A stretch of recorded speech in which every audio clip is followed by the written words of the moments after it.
Have been dismissed, and one charge against Mr. Kelly has been dismissed, the charge of 30-55. All three are facing charges under Ordinance 10-206, Mr. Apu and Mr. Johnson for permits, and Mr. Kelly for failing to maintain. The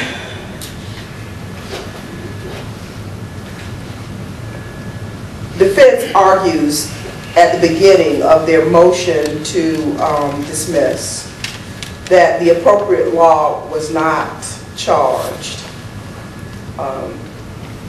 However, as Mr. Gardner says, that is a city function. So I have to deal with whatever he charges. Whether they are guilty of another charge, I can't judge that within this arena. And I can only deal with whether they are guilty under 10-206. The argument, obviously, are a couple of things, but really boil down to what's the definition here, and then whether they are guilty under that definition and those elements. Under 10-206, it deals with the requirement of permits for people working in adult entertainment establishments selling alcohol. Mr. Begner argues that it could not be an adult entertainment establishment. It was not permitted to do so. Mr. Gardner says, well, you can do that illegally, and that's the reason why we are here. I do believe that you could do that illegally if you fall under those parameters and not be permitted by the city, and that's why it would be illegal. You wouldn't have the permit. But the question then becomes, because when we get to that point, what actually happened? Was it beyond a reasonable doubt? Because the court does believe that you can do it illegally. And I get those cases all the time. They're doing it illegally. No permit. So the question then becomes, was there actually adult entertainment here? Do they fall within that? Were they a club that was selling alcohol and had adult entertainment? In this case, adult entertainment was defined under the zoning code and has been gone over several times by both the defense as well as the city in this case. The issue of nudity or substantially nude person has been defined within that code section.